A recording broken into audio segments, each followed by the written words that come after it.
إن الحمد لله نحمده ونستعينه ونستغفره ونعوذ بالله من شرور أنفسنا ومن سيئات أعمالنا من يهده الله فلا مضل له ومن يضلل فلا هادي له وأشهد أن لا إله إلا الله وحده لا شريك له وأشهد أن محمدا عبده ورسوله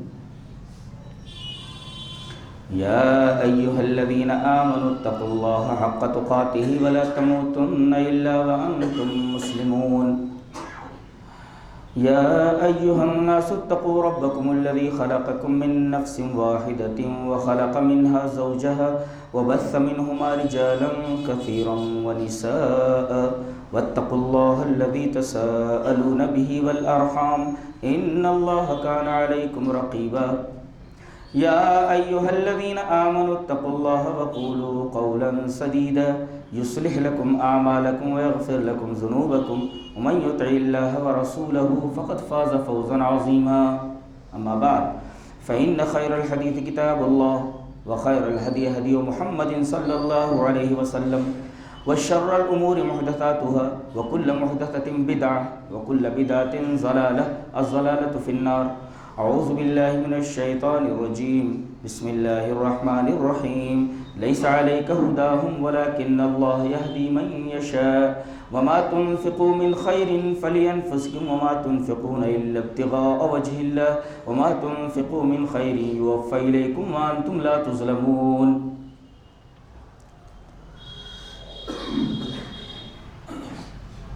وعن أمير المؤمنين ابی حفص عمر بن الخطاب رضی اللہ تعالی عنہ قال سمعت رسول اللہ صلی اللہ علیہ وسلم یقول انما الاعمال بالنیات وانما لكل امرئ ما نوى فمن كانت هجرته الى الله ورسوله فهجرته الى الله ورسوله ومن كانت هجرته لدنيا يصيبها او امرأة يتزوجها فهجرته الى ما هاجر اليه رواه البخاری في کتاب بدء الوحی۔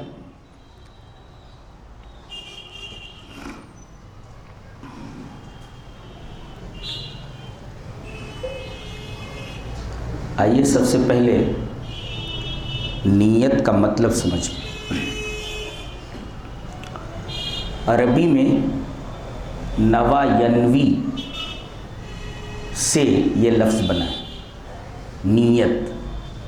نیت کا مطلب ہوتا ہے القصد، ٹو میک انٹینشن، ارادہ کرنا۔ تو لغت میں نیت کا مطلب ہوتا ہے ارادہ کرنا، اور اصطلاح میں،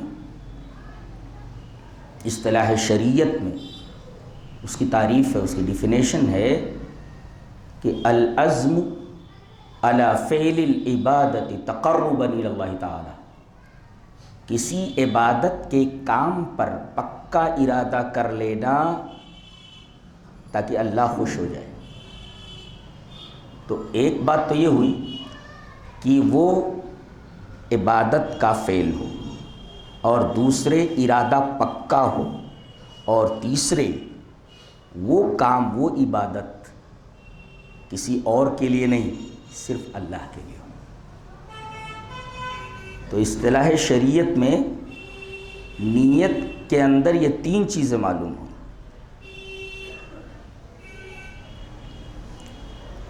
نیت کی کتنی اہمیت ہے؟ سلیمان لشکر کی ایک کتاب پڑھ رہا تھا میں، النیات فی العبادات ایسے کچھ ہے اس کتاب کا نام، تقریباً 350 صفحات پر ہے وہ کتاب، عربی میں۔ اس میں انہوں نے ایک بہت پیاری بات لکھی ہے۔ انہوں نے یہ کہا کہ ایک آدمی ایمان لاتا ہے اللہ اور اس کے رسول پر، اور وہ اللہ اور اس کے رسول کی اطاعت کرتا ہے، تو اسے مرنے کے بعد ابدی جنت ملتی ہے۔ اور ایک آدمی ایمان نہیں لاتا، اللہ اور اس کے رسول کی اطاعت سے انکار کرتا ہے، تو اسے ابدی جہنم ملتی ہے۔ یہ کبھی جنت سے نہیں نکالا جائے گا اور یہ کبھی جہنم سے نہیں نکالا جائے گا۔ سوال یہ ہے کہ عمل تو لمیٹڈ ہے، تو عدل کا تقاضا یہ ہے کہ سزا بھی لمیٹڈ ہونی چاہیے۔ انصاف کیا کہ عمل لمیٹڈ ہو اور سزا ان لمیٹڈ دی جائے، اس لیے کہ جو آدمی اللہ اور اس کے رسول پر ایمان نہیں لاتا، اللہ اور اس کے رسول کی اطاعت نہیں کرتا، اس کی زندگی بھی تو 60 سال 70 سال 80 سال 100 کم ہی لوگ پار کر پاتے ہیں۔ تو یہ 100 سالہ جو دورانیہ ہے، 100 سالہ جو عرصہ ہے، یہ تو لمیٹڈ ہے نا۔ 100 سال 80 سال یہ ابتدا ہے، یہ انتہا ہے۔ آج پیدا ہوا اور آج مر گیا، تو پیدائش سے لے کر موت تک کا جو یہ دورانیہ ہے، یہ دورانیہ لمیٹڈ ہے، اور اس لمیٹڈ دورانیے میں اس نے لمیٹڈ گناہ کیے ہیں، تو لمیٹڈ گناہ پر ان لمیٹڈ سزا دینا کہ کبھی جہنم سے نکالا ہی نہیں جائے گا، یہ تو عدل نہیں ہے جی۔ اور ایک ایمان لانے والا آج پیدا ہوا، یہاں مر گیا،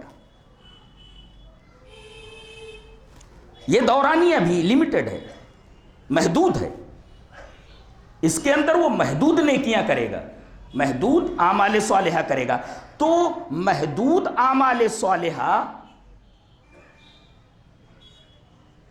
اور لمیٹڈ گڈ ڈیڈز پر، محدود اعمال نیک پر ہمیشہ کے لیے جنت دے دینا، یہ تو عدل نہیں ہے، انصاف نہیں ہے۔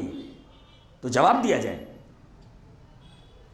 جواب یہی ہے، اور بہت ہی پیارا جواب انہوں نے دیا، وہ یہ کہ ایک آدمی، ایک مومن جب ایمان لاتا ہے کہ میں اللہ اور اس کے رسول پر ایمان لایا، تو وہ یہ نیت کرتا ہے کہ اے اللہ میں تیرے اوپر ایمان لایا ہوں، تیرے رسول پر ایمان لایا ہوں، میں ہمیشہ تیری اطاعت کروں گا، تیرے رسول کی اطاعت کروں گا۔ یہ جو ہمیشگی کی بات ہے، یہ ہمیشگی کی نیت یہ تقاضا کرتی ہے کہ اسے ہمیشہ کی جنت دی جائے۔ سمجھ میں بات آئی؟ یہ جواب ہے اس کا۔ اور ایک آدمی اللہ پر ایمان نہیں لاتا، اس کے رسول پر ایمان نہیں لاتا، تو گویا وہ نیت یہ کرتا ہے میں اللہ پر ایمان کبھی نہیں لاؤں گا، اس کے رسول پر ایمان کبھی نہیں لاؤں گا، اللہ کی اطاعت کبھی نہیں کروں گا، اس کے رسول کی اطاعت کبھی نہیں کروں گا۔ تو یہ جو ہمیشگی کی نیت ہے، یہ متقاضی ہے کہ اسے ہمیشہ کے لیے سزا دی جائے۔ دلیل؟ اس پر دلیل ہونی چاہیے نا، یہ تو ایک بات کہی انہوں نے، دلیل کیا ہے؟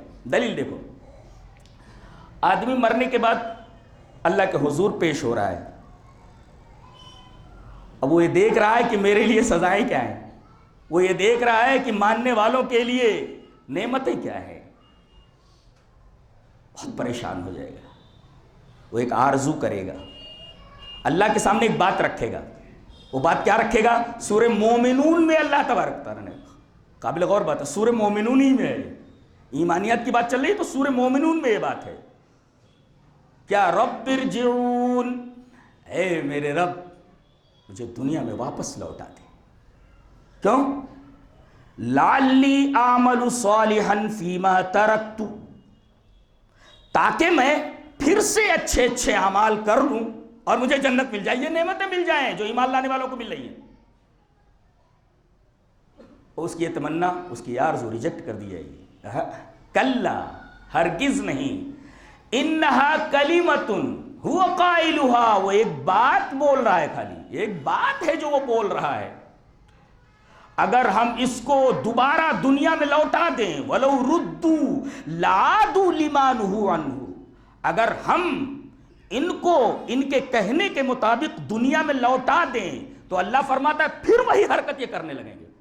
یہ اللہ کا بیان ہے، یہ انسان کا بیان نہیں ہے، کہ اگر ان کو دوبارہ دنیا میں واپس کر دیا جائے تو یہ وہی کریں گے، وہی رفتار پہ ڈھنگی جو پہلے تھی وہ اب بھی ہے والا مسئلہ دہرائیں گے۔ وَلَوْ رُدُّوا لَعَادُوا لِمَا نُهُوا عَنْهُ، تو جن چیزوں سے انہیں منع کیا گیا تھا ان چیزوں کو پھر سے دہرانے لگیں گے۔ تو بات مدلل ہو کر کے سامنے یہ آئی کہ نیت ہی پر دار و مدار ہے ابدی جنت کا اور ابدی جہنم کا. یہ نیت کی اہمیت ہے قرآن سے ثابت ہے. اس سینکڑوں کتابیں پڑھ جانے کے بعد بھی یہ نقطہ نہیں ملتا. کوئی سوال کر لے تو آدمی حیران ہو جائے گا, پریشان ہو جائے گا. چلو یہ نقطہ آپ تک ہم نے پہنچا دیا سلیمان لشکر کے حوالے سے. نیت کی اہمیت پر ایک حدیث پاک, حدیث اسرا. وعن نافع ابن جبیر ابن مطعم قال حدثتنی عائشة رضی اللہ تعالی عنہ قالت قال رسول اللہ صلی اللہ علیہ وسلم یغزو جیش الکعبۃ فإذا كانوا ببیداء من الارض یخسف بأولهم وآخرهم.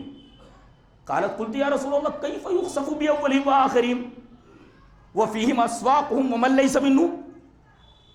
قال يخسف بأولهم وآخرهم ثم يبعثون على نياتهم. رواه البخاری فی کتاب البیوع.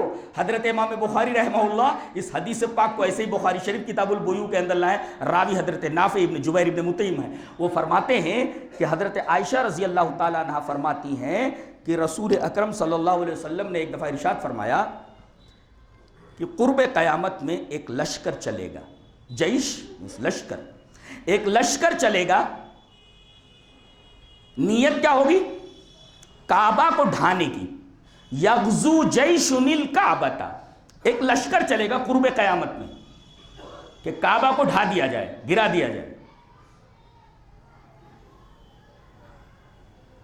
ابھی لشکر چلا, نبی نے فرمایا فَإِذَا كَانُوا بِبَيْدَاءَ مِنَ الْأَرْضِ, جب یہ ایک میدان میں پہنچیں گے, بیدم اس میدان, ایک چٹیل میدان میں یہ پہنچیں گے تو یخسف بأولہم وآخرہم, تو شروع سے لے کر آخر تک اس پورے لشکر کو زمین میں دھسا دیا جائے.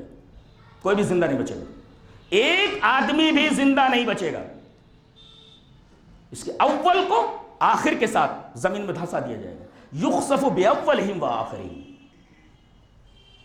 حضرت عائشہ رضی اللہ تعالیٰ عنہ بڑی ذہین تھیں, اور اگر میں یہ کہوں تو بیجا نہ ہوگا کہ امت کا آدھا علم آپ کو عطا کیا گیا تھا.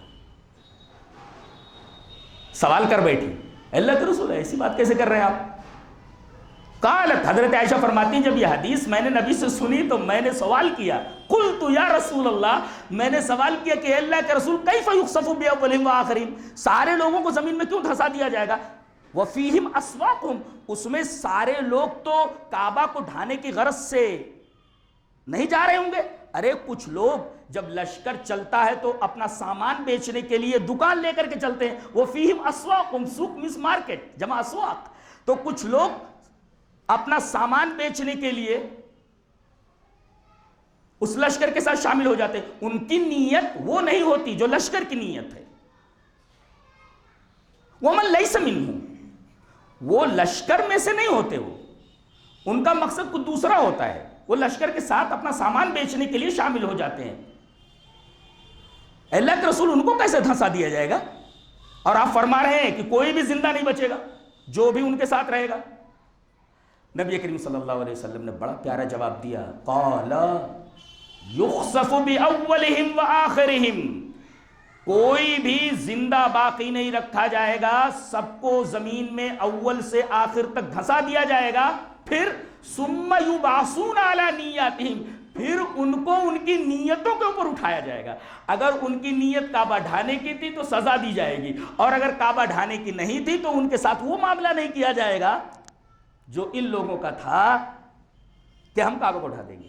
دیکھیے ایک نقطہ یہاں معلوم ہوا کہ کچھ لوگ اچھے ہوتے ہیں, کچھ لوگ برے ہوتے ہیں.